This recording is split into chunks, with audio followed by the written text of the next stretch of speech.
We was down for a minute, but we on top. We major. Big wins. On top. Had to climb up from the bottom, now we on top. On top. On top. We was down for a minute, but we on top.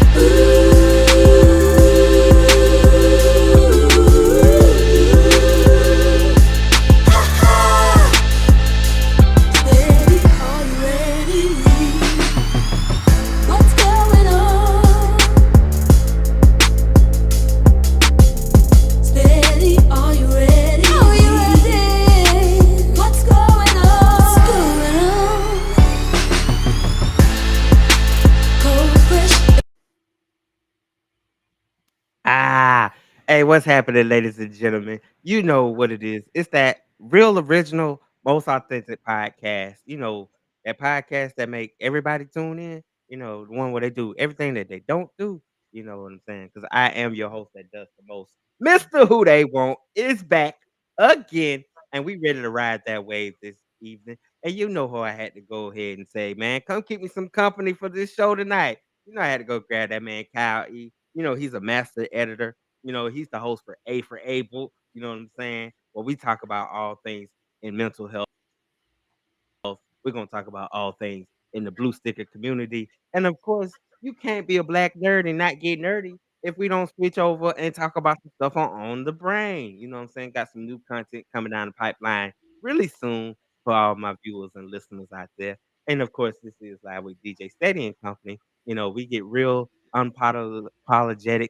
You know what I'm saying? We have real conversations. We talk music. We talk entertainment. We talk about life. We talk about mental health. Yeah, we talk about you. But that's neither here nor there. Thank y'all for tuning in. What's going on with you, Man, my I brother? cannot I cannot complain, man. We're in the middle of the week. We made it we made it to hump day, and we're just having a good time. Honestly, I really cannot complain. Yourself? Same here, man. Taking care of some things in the outside world, making sure everything still be up to par. Just living life. We're still on the celebrating hip hop's 52nd birthday this week. So I've been listening to a lot of like throwbacks, a lot of classics, stuff that just makes me love music all the more. And I'm excited because the guest that we have is a really multifaceted dude, really incredible guy. And we'll bring him on in just a few minutes. So, Kyle, I just want to ask, man, how you been doing mentally, man? We ain't You chopped it up in know, a you minute. know, How are you, men- man? mentally, man, I've been okay. I will say that there's a lot of stuff going on in the world right now that's got my mind bugging. I'm not gonna lie, you know, but I'm trying my best to keep myself centered. You know what I mean? Like Right. I've been going to physical therapy lately because I've had to, you know, which we're called trying to strengthen my hip again, right? And when I get out of that, Okay. because I feel like I've accomplished something every time I'm done with it, with a session. You know what I mean? I feel good. I feel rested. I feel the pain the next day. I'm not gonna lie, but honestly, it's been great. But then I I'm gonna be 100% with you, dude. I feel like at some point I gotta go through a social media detox for like a few days or something. You know? Indeed. I feel like it's needed, especially in today's time. We get so drawn in to so much information being pumped out every Facts. millisecond that it's hard to, I like to say, I like to, decompress. Like, I need some reprogramming. You get to this every time a notification go ding, I'm like, "Ooh, what's this? What's this?" So, I absolutely can concur with you on how that goes. Yeah, but music always helps calm me down. You know what I mean. Music always gets me back to my happy place. You know, so and yeah, like celebrating that hip hop's still here 52 years later. It's a like it's awesome. Like I'm seeing some tributes online. I'm seeing like um I'm seeing clips of like DJ Cool Herc and KRS-One, they're and stuff in the hip hop museum. And one of these days, I got to go to the hip hop museum, man. There's a few places I wanna visit, but one of these days I gotta go to the hip hop museum. I You know. dig it. Right, Hmm. man. It's just as we learned from when we had an interview, a while back with Pudgy the Fat Bastard on the network, he was That was a telling great us one. about. Yeah, that Why, was a great thank you. one. I'm glad you was a part of that. But looking back on that and the things that he said now are just so present in the moment about talking about how, hip hop has different subgenres and branches, all still on the same connected to the same foundation, same tree. But there's so many things, now we got like Afro beats, we got like mumble rap, you know what I'm saying? We got so many different avenues and now I see that even certain little country blends have now kinda, did a little merger on some hip Oh hop yeah. type things. That's Oh yeah. incredible. It's like hip hop has been inspired by so much and has inspired so much that it doesn't surprise me much when we have crossover. I remember a time where where that wasn't that was kind of frowned upon. You know what I'm saying? Because they didn't want hip hop to turn into pop. But just like I told my dad one Right. day, what I'm saying, because he was there at the beginning, but when I told my dad one day, I'm like, well, technically it has turned into pop. It's turned into popular music. It's turned into one of the most popular genres. And at that point, it was and I think it still is the most popular genre. Um, and I know a lot of people who did not think it was going to get to that, like get to that point. You know? Right, absolutely. There's a lot, even because of the controversy, because of that format of the art of storytelling can be so gritty, so dark. But hey, if you love comedy, it's the same thing. It's turning your darkness, your pain into your Yeah. passion and getting you And we gotta remember, like I big say hip hop, audience. but I gotta remember one thing. Like rap is the genre, hip hop is the culture, right? That's the like I gotta Okay. remember that sometimes because sometimes I use hip hop so interchangeably with its elements, you know what I mean? That sometimes I have to remind myself that when I'm talking about hip hop, I'm talking about different like I'm talking about different sections of of the culture. You know what I mean? It's not just the music, it's the fashion, it's the art, it's at one point it was graffiti, it was like it's still a lot of that encompasses the culture. So I gotta stop and remind myself, like when I'm talking about the music, I'm talking about hip-hop music or rap music, you know so Absolutely, mhm. my brother.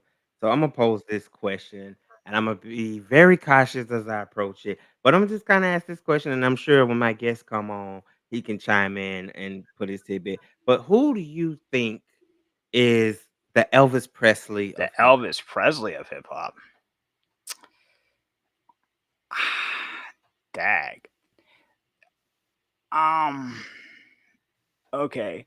I know some people that would probably say Eminem, but I'm gonna be honest, like as far as Elvis, like thinking of, because I don't think of Elvis the same way I used to anymore. That's the thing. I Okay, don't think of Elvis as the king. I think of him and I don't think of him as a vulture of the culture either.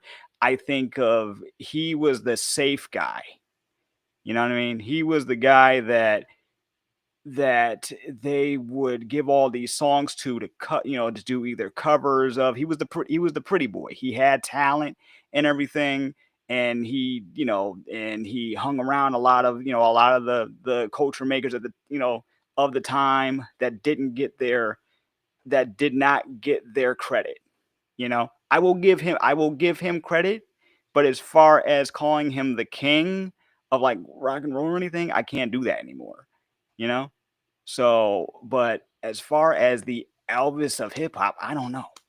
who do you think? I know that was a long-winded way of saying it, but No, and that's cool. No, I like that you're being able to express your thoughts with mhm, our audience. So Imma go ahead and say, y'all know I ain't never left that Cash Money, Young Money tour bus. I'm still gonna give it to Wayne. I'm gonna you say gonna Lil you Wayne. gonna give it to Wayne? Imma say Lil Wayne. If we talking Elvis Presley, because he's gave us like it or dislike it, what he's done for hip hop and the culture, he ushered in a whole nother wave just within himself. You know what Yeah, I'm saying? Everybody was doing the locks, everybody was getting the tattoos. You know what I'm saying? And now he introduced skateboarding as long with it too. So he brought so many different, levels of energy to it. And he could put on one hell of a show. yeah, he can. No, he can. One thing I will say, and this is why I got a little confused when you asked who was the Elvis. You were asking who was the king, right? I was thinking about it in a more like, okay, what do I know about Elvis and what did I think I knew about Elvis? And as far as Little Wayne, I'd put him on the list of definitely one of the goats. I would Right. definitely put him on the list as one of the goats. There is so many artists out there. Some I don't feel like get the recognition they should, and but that's just my take, you know. Yeah, but I still put him up Absolutely. there though, definitely. Alright, so I got you. I feel it. And I know when I bring up certain conversations in the room, you got to be really careful how you say things because you could, there's like how Beyonce got the Beehive. When you speak Yeah, on, Beyonce. who's bringing a certain presence Yep, in hip hop, you got to be cautious about artists because you got the Jay Z yep, fans out there, right? And everybody that loves what Jay hmm, Z done, and he's great. We got the Pac and the yep. Biggie fans, and there's that culture.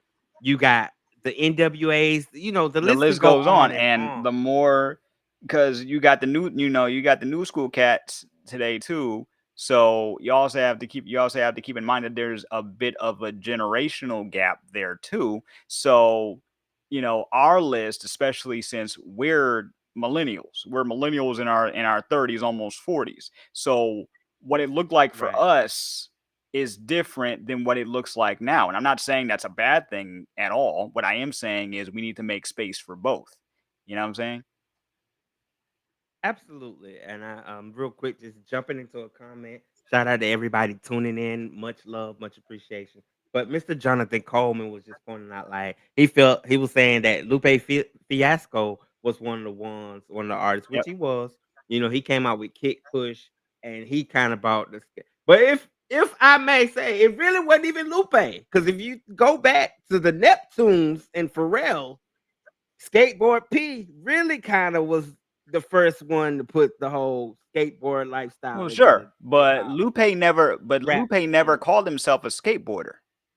He just made He never he just did, but I'm made just a saying, love song with skateboarding as part of the story.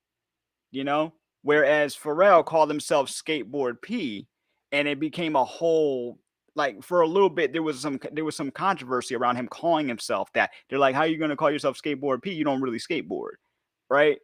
And uh-oh, Jonathan. It looked like Wade you taking the know, cake here. I'm and just then saying. like others, like I just feel as if, like, I can't even skateboard. I wanted to, like, when I was a kid. We had like a 1970s board on my grandmother's porch, but I can barely balance on that thing, right?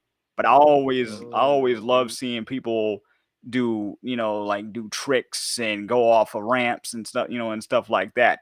When I started seeing it more in the hip hop culture, I was like, cool, let's do this. You know? absolutely. Let's You do know? it. Right. Okay, right. Okay. So we're gonna go ahead and bring our guest in because he Yes, waiting he is. patiently. We Yeah. got a lot to discuss. And what better platform to do it than to do it live with DJ Steady? You did. Mr. Slow Chemical, ladies and gentlemen. What's up, guys? What's going on, brother? What Today. How you doing tonight? I'm well. How y'all Excellent. doing? You Great. Can know, y'all hear me? can't complain, man. Okay. Yes. Yes. Mm-hmm. Can you hear us? I can definitely hear you guys. I have an answer to your question too. The Elvis Presley of hip hop is actually a group. It's Run DMC. To me, they Mm, were the first one to show the pop appeal of hip hop and yeah. show that it could be worldwide and it could be mainstream. So my love is always going to Run DMC in that question. No, that's a good. No, that's a good choice, and you're right. Like they were like they they mixed hip hop and rock and roll very well. And I'm not even just talking about the Aerosmith collaboration. I'm just talking about their whole vibe, you know. And you're 100% right. What's your favorite Run DMC song? It's going to be a random Run DMC song. Go for it. I'm Go a for it. huge professional wrestling fan, and when they did the remix to the Generations X theme song, I just love that record for some reason. Just to hear That's a Run deep cut. DMC do that, that's my favorite record. But if we're just talking about just a pure record, honestly, I would say Long Live the King is one of my favorite records. Mhm. To me, they just never missed. Like what they did helped groups like Tribe Called Quest and Wu Tang. But you Yeah. know, I can go on about Run DMC, man. And no, that's dope. That is dope. And yeah, one of these days, like, no, what one of these days, because DMC, you know, DMC is a big comic book head, right? Hmm. So he's, you know, at like comic cons and stuff like that, and he's got his own comic and like so much, you know, so much other stuff going on, that and he brings hip hop and Run DMC with him everywhere he goes. I want to meet him one of these days. He's on my list. It's funny you say that. When I was, because I work at Comic Cons a lot of times, I'm a comic book creator. Yep. A few years ago in Seattle, Emerald City Comic Con, I met DMC, and he does. He brings hip hop. He actually signed. I actually got one of his books. He signed it. He always represents Jam Master Jay. That was one of the best feelings I ever had. Even though I was working, someone said, "Hey man, Run DMC is here." I was like, "No, he's not." Man, I ran around. It was Emerald City Comic Con is in two different buildings. I ran from both buildings trying to find that dude because I had to meet him, had to shake his hand. Super cool guy, man. I'm not jealous. I'm not I'm not I'm not I'm not Not at all. I'm You not know, you jealous. didn't I'm just not you didn't jealous just not one bit. No. No, not no, he did not just come with that story. he did that to us Oh right my It here, was just god. funny right you here said in it, front of bro. our face. That is no, no, Yep. that is beautiful. That is beautiful. Is there any like so did you get to have like a quick conversation with him, or did I you did. just have you did? He was talking to everyone that was in his line, and the thing I love the most about DMC, and the reason why I could use Run DMC to answer that question is there were more white people in his line for autographs and just have the love of of their music than there were African Americans. True story. His line was one. It was Mm. more white people in that line. Like, I remember when you all dropped this, and oh my god, like they were just reminiscing with him, and he didn't take anyone he didn't take it for granted. He was shaking hands, he was talking. If he saw your phone and he thought the picture was bad, hey, no, he had one of his sons take a better picture for us. You know what I'm saying? Like he was, it was in the world where you can meet a lot of jerks. He was not Yeah. one of them. Man, that's good to know. Like all I've seen is video interviews and you know and stuff like that where he's at his booth at a Comic Con, and you see you know like and you see kids coming up to him for you know to getting his comic. But the hip hop fans are always out there, and for some reason him having a lot of white fans does not surprise me. You know, it doesn't surprise me at all. It was once stated that a good chunk of a good chunk of rap music is all consumed by white fans, you know? So it doesn't surprise me. I think they said like 70% of the music. I don't know where when I saw this, but like it got confirmed by a few people. But anybody Mm, can fact check me. But they said about like 70% of all rap music was consumed by white kids.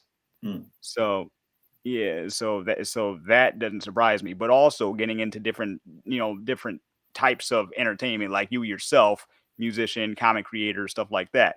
So so let's start from the beginning, if you don't mind. What inspired you to make the type of to make the type of music you make? I got a chance to listen to some of it earlier today, and I have to say it's very dense. You know what I mhm. mean? At least from the first song I heard, there was a lot going on in the lyrics. So what inspired that style? That's a good question. I guess for me, the artist that really inspired me to pick up the pen was LL Cool J. He is probably my favorite of all time. But I think that I think I don't know what you heard, but I know the more I have evolved as a MC, I feel like it's not just the LL Cool J influence. It's the Scarface. It's Tech Nine. I feel like Tech Like Nine nine. Yep. he lets off so much Mm-hmm. that you have to listen to his, not because he's rapping fast. He's just No. saying so much in his songs. You have to listen to him more than one time to catch the different meanings of what he's saying. And Mm-hmm. I feel like that's the version you're hearing of me now is me being willing to talk about a number of things Yep. as rapid fire as I can. Mm-hmm. Um, and I guess that's the best answer I can give you for that one. Now, LL Cool J and Tech Nine are. I'm gonna just say they're on my top five. They're on my. Okay. They're both of them are on my personal top five. But here's the thing: they both share a number one spot. I Mm, can't. I can't just put them one after the other because they both inspire me too much. Like LL Cool J, that was my first piece of vinyl. mm, Was Mama Mm. Said Knock You Out 1990. That was my first piece of vinyl my parents ever got for me was LL Cool J. From that point on, I was a fan. Tech Nine. I heard Tech Nine. First time I heard Tech Nine, he was a featured artist on another artist's record, and I was like, "Who the heck is this?" Like I was hearing the clarity, I was hearing the flow, and I'm like, "Okay, I need more. I need to hear more." Next thing you know, I picked up one of his EPs, and I was a technician from that point on. Um, so as far as where you are like now as as an artist, like when you first started writing rhymes, what was your like can you take us to like the first song you ever recorded and what that was like for you? the first song I ever recorded was with my older brother, and it if I can't remember the name of it, goodness, but I can hear it in my head. I still have it somewhere. It was intimidating. It was stressful because I have two brothers that do music as well, and they are Hmm. both way more talented than I'll ever be. And just he's a natural with his flow. He's a natural with just see. We're all from Louisiana, and in Louisiana, we all know how to talk our trash, you know. Mm-hmm. It just came more natural to them. I'm naturally a shy person. So me trying to keep up with them was never gonna happen. So I had to find my it took me a while, but I had to find my own way. But I remember I was lucky enough to link up with Jim Star Pro out of DC, and he really he's helped me be able to get more and more comfortable. But at that time, you know, I remember the song, I just can't remember the name, but it was stressful, man, because he just got into the booth and just started rapping. And I was like, oh yeah, this is not gonna work. It's not gonna work for me. Um, but it was a great experience, and we recorded like the first 14 songs of my career, I guess. We recorded those together, and then we went our own way to find our own different music styles. Hmm. Since you have brothers who are also in the game, like what did they say when you started doing music? Um, my younger brother didn't say anything because he just was following me. Um, But my older brother, he was like, "You need to slow down, and you need because you have dope lyrics, but no one can understand what you're saying because you're rapping so fast." I was only rapping fast because I was trying to get in and out, trying to be, whatever. But he just kept saying, "Slow down, slow down, slow down." Mm. But my younger brother, even my younger brother, he's more talented than me. This dude does the guitar, bass. I think he dances too. He's ridiculous. But like, just he, being able to record with him actually helped me more than my older brother because with my younger brother, he is more of a rock and roll fan. Mm-hmm. So he helped me to be able to say, "Hey, man, like you don't hate different styles of music. We should just be No. able to we should be able to just take our different styles and if you ever hear a song with me and Jonathan Nestor, that's my brother, you'll Mm. hear the hip hop influence, you'll hear the rock influence. We both kind of encouraged each other to be able to be different. Yep. I've always said this, and I mean this to this day. If him and I actually got a record deal and signed it, I truly believe we could be the next Outcast. I feel that confident. And I'd say go. Look, I say go for it. You know, He's a little difficult. He's a little difficult to get a hold of these days. He's married with 2 kids. ah, But no, I if we do record it, it's I do believe we could be on that level. I do. hmm, hmm.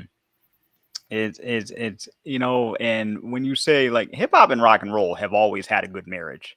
Yeah, You I know what I agree. mean? Like they've always had a great like a great marriage. Like it's not that they're not that far off from each other, and like it's just when I hear something either rock inspired or experimental in either genre, like it's just like if it hits, it hits. I don't care. Like I don't care which genre. I don't care which genre it is. Like if it hits you, it hits you. You know. I agree So 100%. mhm. Yeah, if you're a fan of music, you're a fan of music. I think I only have one genre I don't really vibe much with, but it's not for lack of trying, you know. Mm. Yeah, but like, so what is your like writing process like? Do you wait to get inspired? Do you have notes? Would you rather write on a computer, a phone, or a pad? As you ask that question, I'm writing on a pad. I prefer. I mean, I can write it in my head, write it in the pad. Mm, I prefer the final process be on the pad because I don't curse in my rhymes. So I when they're noticed in that my too. head, yeah, when they're in my head, I let all the cursing go on there. And before I record it, I just usually want to put it down. 'Cause I always want to find different words to use. Right. I had a teacher named Miss Brown. She said, she called me writing a rhyme one time. This is when I was really starting to start writing. I was young and I had a bunch of curse words. I was on my murder talk, a bunch of crap. And she was like, Mm, you actually using some words that are like above your grade level. So you have mm, some intelligence. If you just take some of this nonsense out, this could be something. And I remember when she said that, me and my younger brother, actually started reading the dictionary more to actually get a better vocabulary. mm, And so that's kind of what I do now. I still do. I put it in my head first, and then and the reason why I'm actually writing right now is I just did a beat last night with somebody, and so I have in my head first, and then I put it on paper because I want to make sure I get everything the way I want it. Like I want to make sure that I convey it the way I want it, because people, no matter what, people are gonna take music however they want to take it, which is the beautiful thing about it. right. I just know I want to make sure I give the message that I want to give across the way I want to, and then you can take it however you want to. I appreciate when people tell me, "Oh, I can't believe you said this, man. I felt this way." I said, "Oh, that was not meant to be that, but I'm glad you took it that way." It invokes Yeah. something in them. Because Mm-hmm. words are power. Words have power, Yeah. and it especially with with music when it's flowing on top of a sound or just the flow of someone's voice, you never know what that's going to do. Even listening to some of your music today, I had to listen back to it a few times, because I like lyrically dense stuff, and I've figured that out as I got older. When I was Mm, younger, I was just basically into what everybody else was into, and half the time I wasn't even listening to the rhymes because I was young. You know, right. the older I got, the more analytical I started to become when it came to this stuff. You know what I mean? Mm. And I think your newest single is a good example of that. Hey, Steady, What's up, think we my could listen guy? to some of that and new stuff? Let's get the Let's people go. what they want. Yeah, let's go.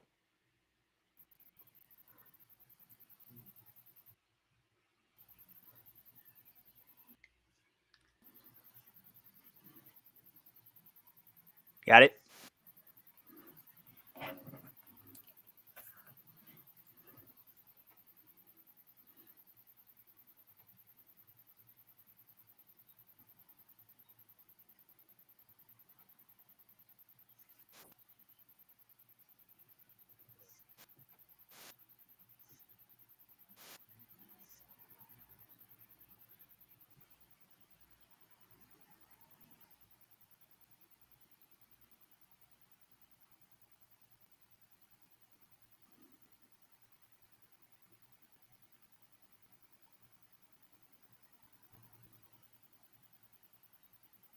To the top, but are you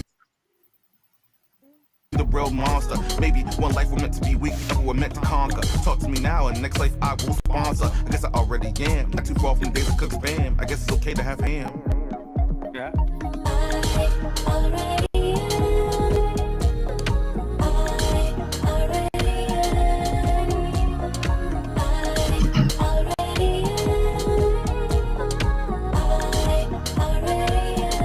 No STDs or diabetes. Leave me messages in the form of graffiti. No white parties, private getaways in Tahiti. I know you never thought you would need me. Do it on your own budget. I don't need to be greedy. I grew up around those kind of people. You know, the seedy. You needed to see.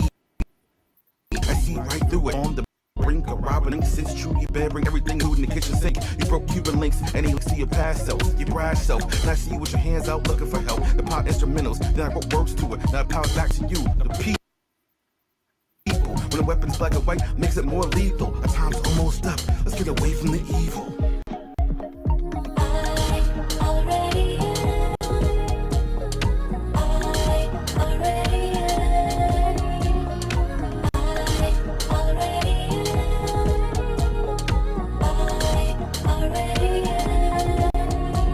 Why you think it's inconceivable? I'm here to listen, not being disagreeable. You doing dirt like Oswald, I guess you are irredeemable. You could use your gifts for good to you, maybe that's not believable. I deconstructed the book for me, now what does it mean for you? Buy you out of fear, buy you some new gear. If you judge from a glass house, never drop a tear. It's your path to syringe, your blood fuel revenge. Put it down, it's no good for you. When I picked up the pen, God said never put it down, it's no good for you. At one point in time, I feel like I was a burden to. I used to sip the virgin stew. Stay here, let's talk about it. On the verge is you. Get yourself back out there. Dinner for two. Tell her what's new. Now everything's a L. Yes, you can win too.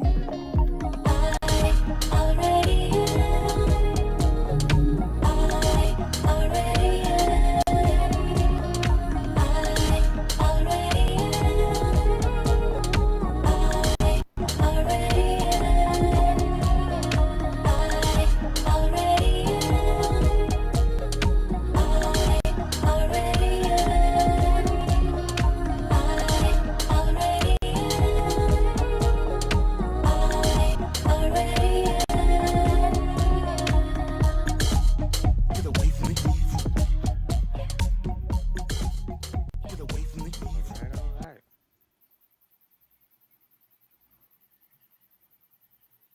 All right, so that was "I Already Am" by Slow Chemical. Okay, so when I first heard this, I had a couple things going on in my mind. Number one, who produced the track?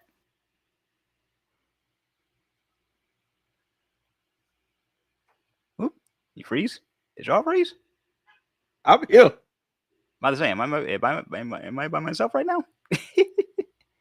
Nope, God, don't do that. Don't act like I just jumped ship to the bed to you, No, no, no, motherfucker. no. I didn't think you did. I just, internet. You know what I mean? I don't know, but he looked like he in freeze frame. I don't know.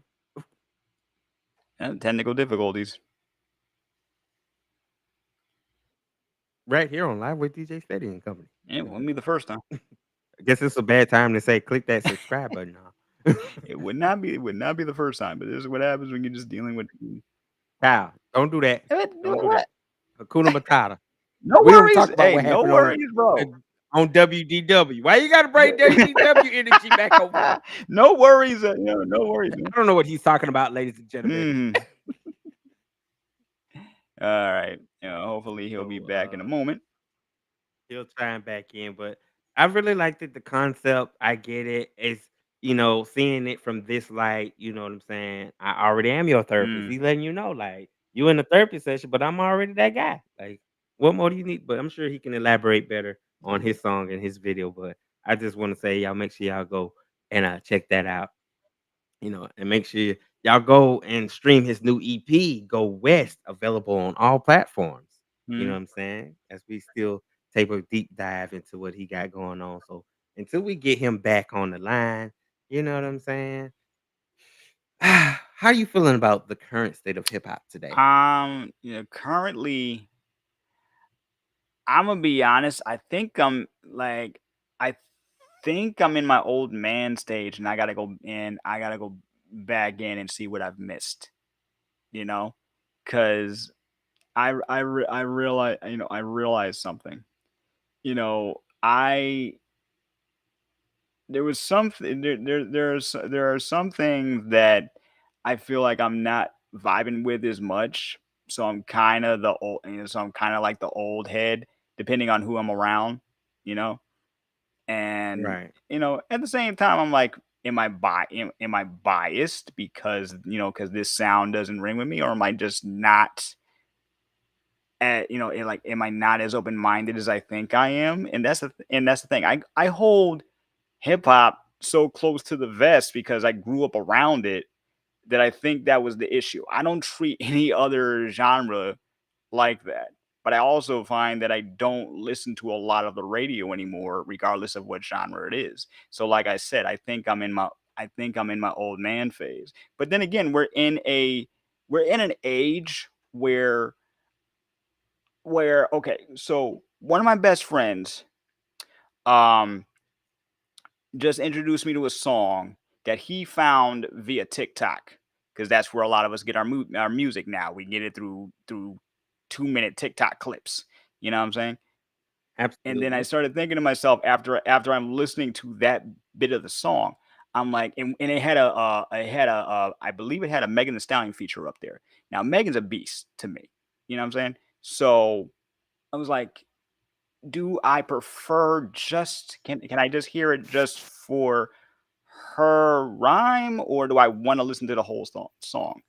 I don't know. You know, Right. I'm Okay. overthinking everything. I'm saying Yeah, he's back. let Sorry him about back that. in. It's thunder from where I'm at. It's cool. It's raining over here too.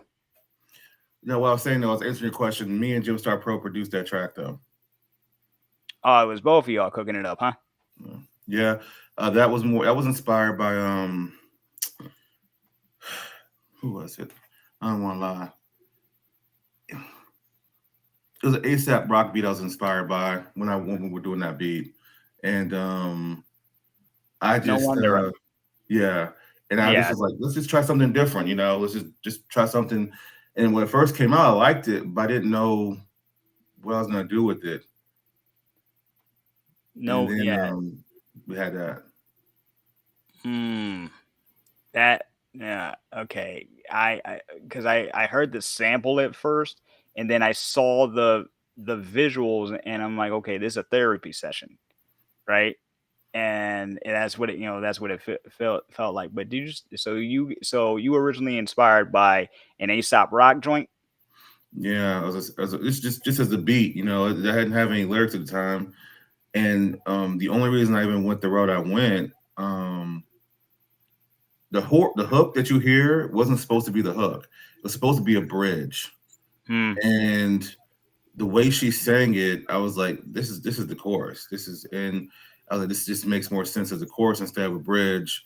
So I Hmm. took the original chorus, I removed it, and then you have the song you have now. And I think I just went the route of the therapy session just because it just was different, and Yeah. and to be honest, at the time I was in therapy. So it kind of just fit. I kind of got that vibe. I'm an advocate for therapy. I've been in and out of therapy myself, and also in like I'm an Aesop Rock fan. So when you mentioned that, I'm like, okay, that's starting to make sense, make sense to me.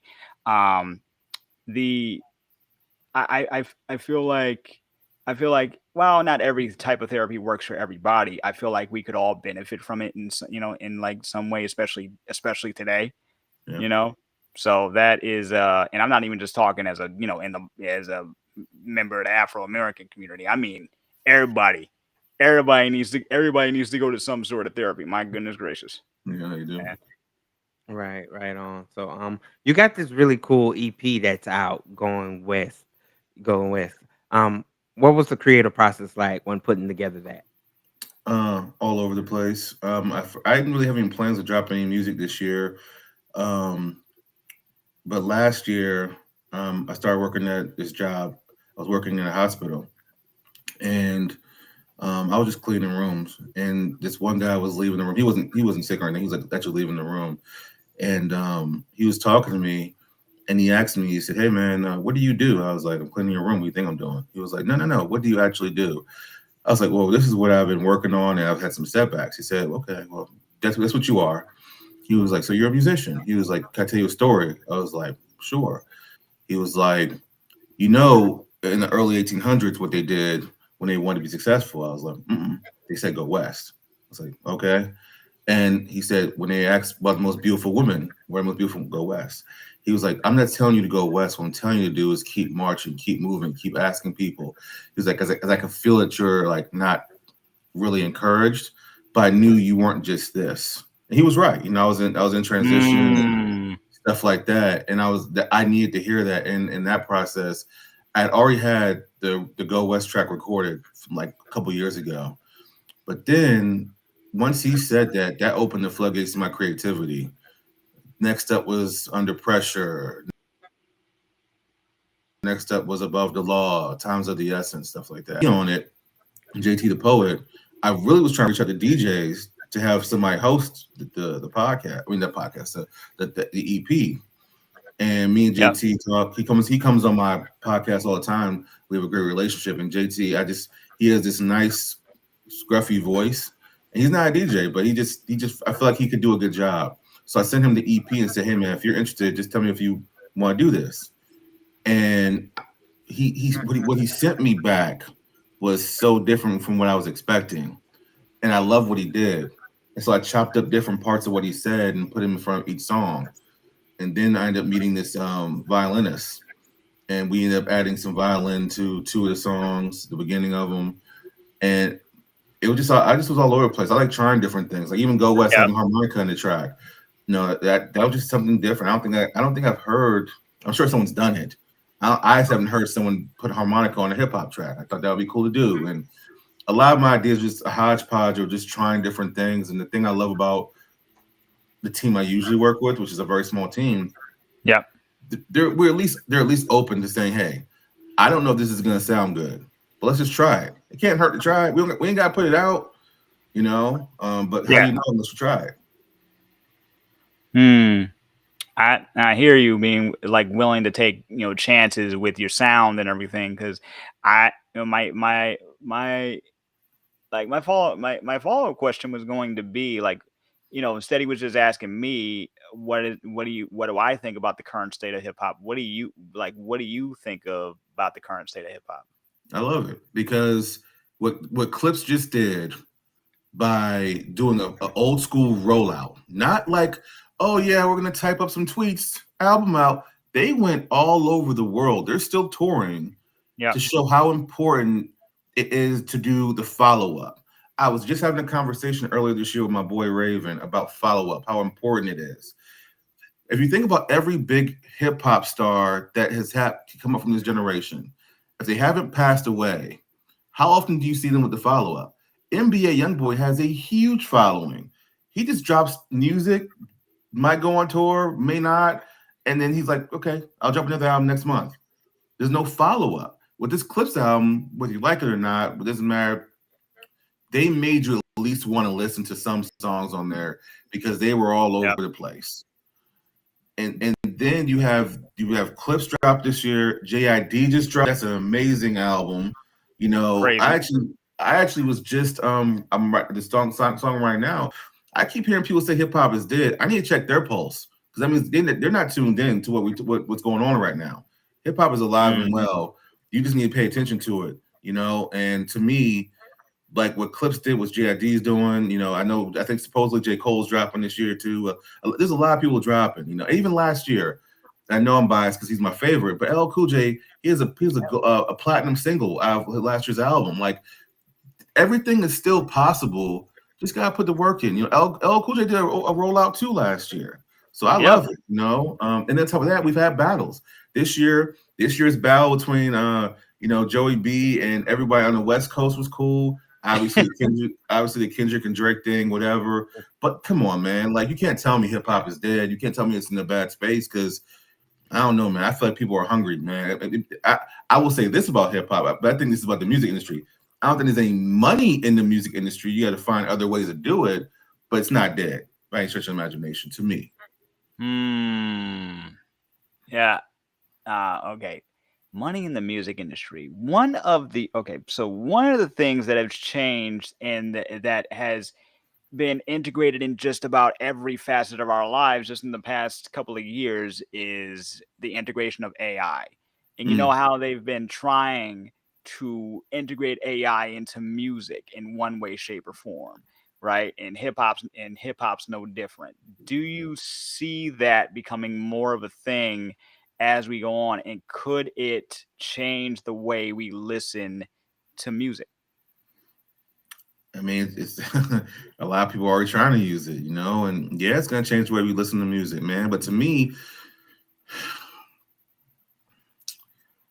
I said this to somebody before. You can have a machine or whatever, or AI do whatever. You need the heart. You Yep. need the heart. To me, Luther Vandross, Sade, you can't formulate that. You can't. Anita Baker, that's heart. To me, when I hear someone like Tech Nine, how do you Yep. know what he's gonna do? He don't even know what he's gonna do. This dude be rapping backwards. You gonna get AI to do that? Like, no, man. It's about the heart. It's about the actual creativity. You Mhm. know, so I'm sure it's gonna change some things. It's gonna discourage a lot of people for sure. But look at what that's right. I'm gonna say it. Look at what Timbaland just tried to do. He tried to sign an AI. He tried to sign himself as an Ye- AI artist, and he got Yeah. a ton of backlash for it. You know, it takes heart. You know, to me to be a full creative. So it's gonna change some things, but it won't change what I'm doing, and hopefully it won't change what other people are doing. Hopefully it'll encourage people to be even more creative. Yeah. And Agreed. okay. So while we also have AI and the argument of AI art and what is in how can an AI plagiarize, and I'd be like, yes, because it's getting its sources from other places. Of course Yeah, it can. You know what I mean? yeah. Um, as far as as far as things like every facet of technology we have has been incorporated in just about everything, including how we were talking about the rollout.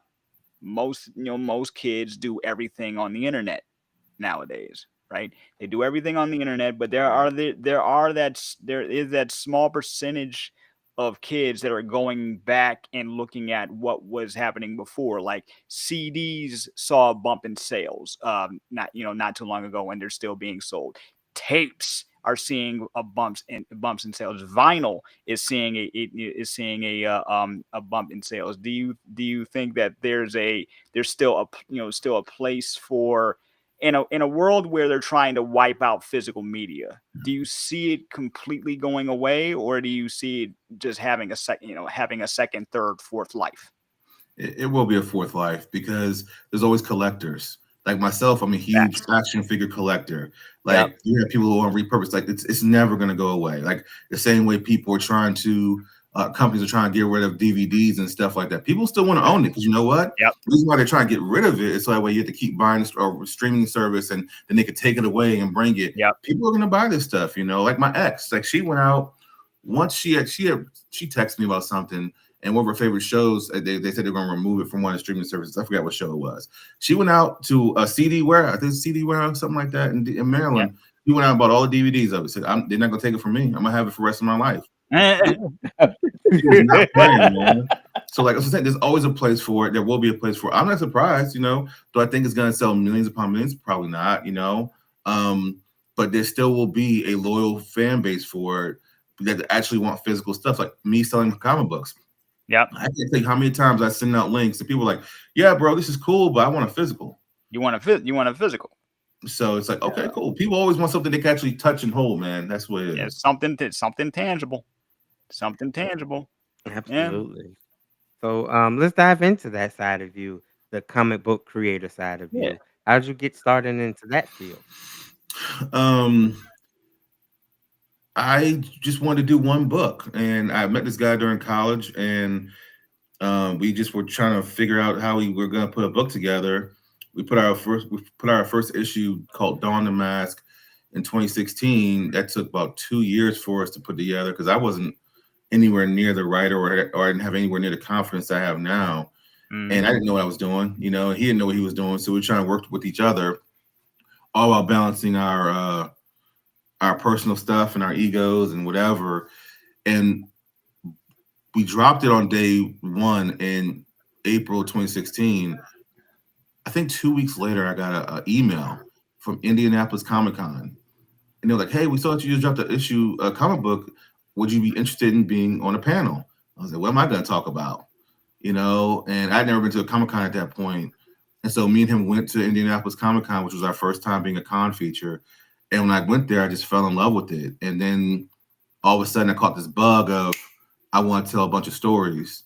And things just kind of started happening after that. I ended up doing I was trying to write a book called Late Justice. And the people I was with at the time, they're like, "Well, that's cool, but you want to do a short film about it?" I was like, "I don't have anything to do with a short film. I'm not a director. I'm not a cameraman." So one night we went out there, we filmed this weird fight scene, and all of a sudden it's like now it's a part of a short film. So now it's like you should do a book to that. But yeah, I was writing a book. I don't have anything though. Then we ended up doing a comic book called Late Justice. Everything just has kind of been snowballing with this to where I'm at now, where I'm more confident. I feel like before I was kind of like, I wasn't ashamed, but I was like, because I didn't feel confident in myself. It was more like, man, like how do I explain this to people? And it's just weird. And I just had the confidence in myself. But now I'm all in. I'm fully confident. We just dropped issue 7 of Messina in June, and we have issue 8 coming out in November. It's more confident. It's instead of me trying to world build, I'm just creating character and just telling the mythos about that. And I appreciate the feedback, but it just came from honestly things just happening. And my aunt said to me, she said she was this is like maybe like 3 or 4 years ago. She said, this is why I really didn't think I was a writer. I didn't know what I was gonna do in my life. She said, "You're a writer, right?" I said, "What do you mean?" She's like, "God gave you these gifts. All you do is create. I see you. Like it's not you sit there and you're struggling to write. A lot of times you will have a thought and you'll just go start writing, and all of a sudden you have a new issue out, and that's what really made me say, okay, maybe she's right. That's when my confidence really started to build. Yeah.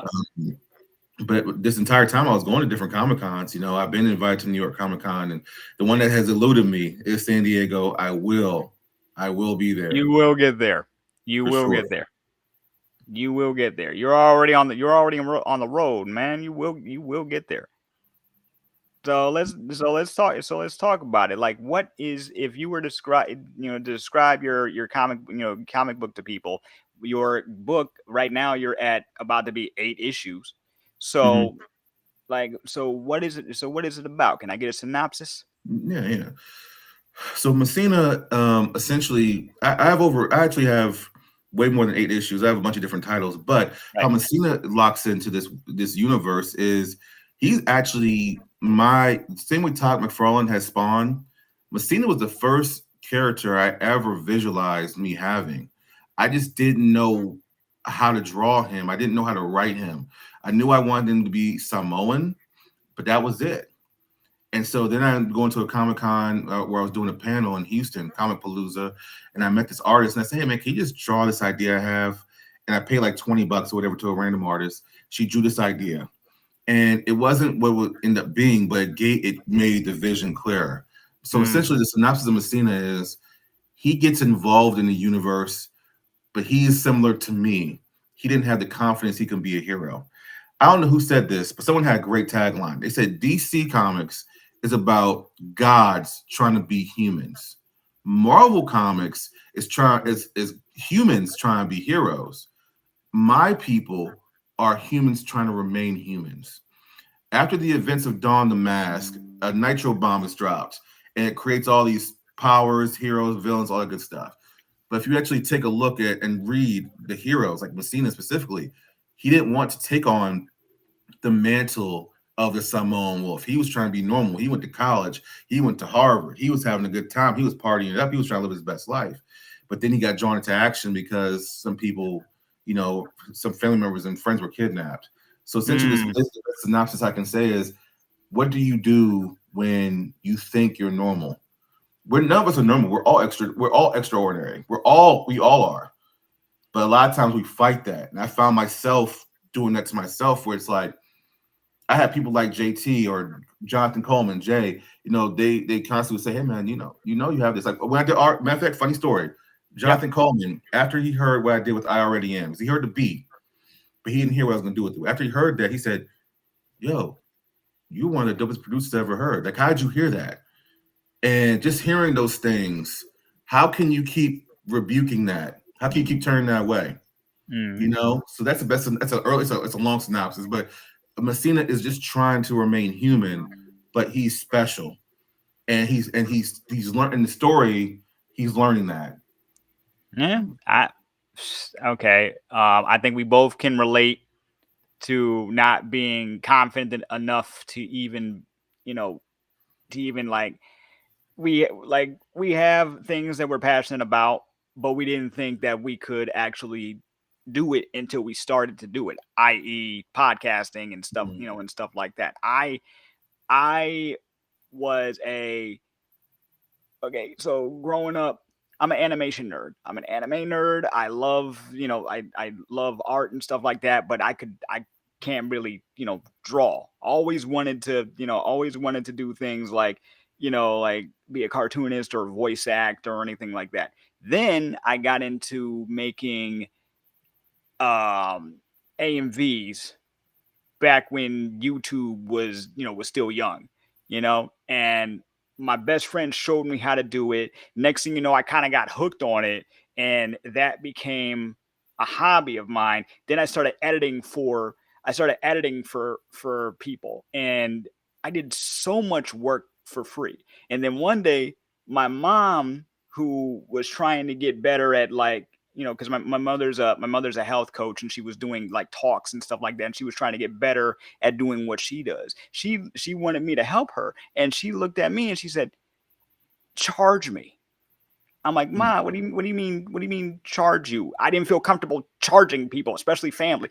And she's like, "No, we got to get out of our own way." mm, Exact words. She said, "We got to get out of our own way. You find out how much the average, you get paid averagely for what you do, and then charge me that." And it was like we were helping each other out. She was helping me get out of my shell, because she saw because my parents saw that editing and video and audio video, that was my passion. I thought it was just a hobby, mm. but but no, that's my passion. That's what I honestly feel like I'm meant to do. So fast forward to meeting Steady and all these great people. Even my girlfriend, I met my girlfriend through podcasting. She was a fan of my show. I do a show about mental health, and she just wanted to say thank you for it. You know, so you never know what'll happen. Is the Yeah, point? Is the point? You know. So big ups to big ups to you for for realizing that, yeah, you have your gifts, and instead of fighting them, you're working with them. You know. Right. That's definitely takes a lot of courage. It takes a lot of courage to find the hero in yourself mm, to Facts. want to even, you know, and then fighting through all the negatives. You know what I'm saying? Because sometimes we can get, like Kyle was saying, about getting in our own way, And then along with getting your long way, it comes with all the naysayers and all this. So it's like sometimes you have to get out. I'm like one of them people. I tell you, quick, let me silence all the voices in my head first, and then I can focus directly on what's in front of me and get it done with no problem. Yeah, man. So where can people find your comic? Oh, it's on my website or Google or Amazon. Um, I have a Barnes and Noble. I have to type in Messina, the Samoan Wolves up. You know, you have a ton of options. If you actually want a physical copy, go to my website, hit me up. I definitely can do it. We have some big announcements coming in the next couple months with some stuff going on. We also have merchandise. We're finally getting major. You know. Yeah, man. Oh, and I gotta ask you this. I gotta ask you this before we before we sign off though. Okay. How'd you get your name? So me being a big fan of wrestling, I listened to entrance themes and stuff like that. So my original name, I didn't have a name, but I was going by Dirty White Boy because that's what my family calls me. I wasn't going to use the name. I just didn't have one. So I was driving to the studio one day with another MC, and I was listening to Kane's music, and the name of his music is called Slow Chemical. And I get to the studio with my homie, and I'm in the booth, and we're in one of those studios where like the glass is facing the engineer, so they can see you, you can see them. I hate those kind of studios, just a thing. I hate it. But anyways, I'm rapping in the middle of anything, and all of a sudden I see him get up. He tells the engineer cut the music. I'm like, what is he doing? And he says, "Yo, I know what your name is." I was like, "What?" He was like, "Your style. It's so unique. It is a different type of taste for someone in hip hop. They have to get used to you, but it's a slow burn. It is Yes. You are the slow chemical." When he said that I wasn't taking him seriously until he said you are the slow chemical, and the engineer was like, "Yo, how'd you get that name?" And he was actually listening because the entire time we're driving to the studio, he's like, "Can we listen to something else, bro? I don't listen to rock and roll." I was like, "This is my car, so no, we're listening to this." And when he said it to me, and the engineer reacted the way he did, I said, "That is my name," and that's how I got it. Slow Chemical, because that is a very unique name. I'm gonna be 100 with you. When Steady told me that we were gonna be interviewing you, he drops the I already am video in my DMs, right? And I'm like, Slow Chemical, because it sounds like a group. Like if you didn't know, Mhm. it sounds like a group or it sounds like a band. You feel me? Yeah. You know.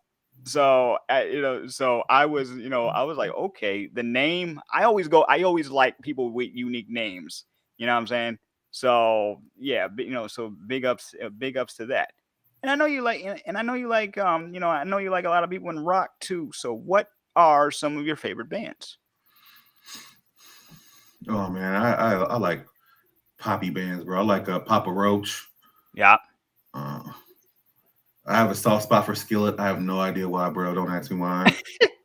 I like Um, I like Creed. I like Creed. I don't know why. And, I like the first album. I love the first album of Limp Bizkit. I don't know why. I love first. their first. Oh, during the Nookie days. Yeah, I'm very specific with them. I feel like that's when they were their best, personally. Mm. Um, and you know who else I got used to after years of watching wrestling and just Black Sabbath. After rest in peace, Ozzy. But Rest in peace, Ozzy. after Yeah. seeing Ozzy on wrestling, I was like, someone told me that he was in a rock band. I said, he was in a rock band? I had no clue. I had no clue at all. And then I started listening to him. And I will say this, for as much as you can complain about streaming, I've been able to listen to a lot of people I would have never had the pleasure of listening to. And to me, I really can appreciate a group like Black Sabbath. Mm.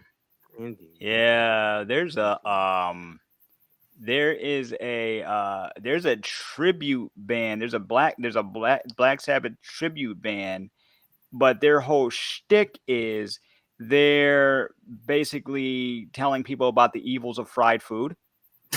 Right? So yeah, they're called Max Sabbath. They're they're called Max Sabbath. So imagine the McDonald's characters as hardcore metal. right?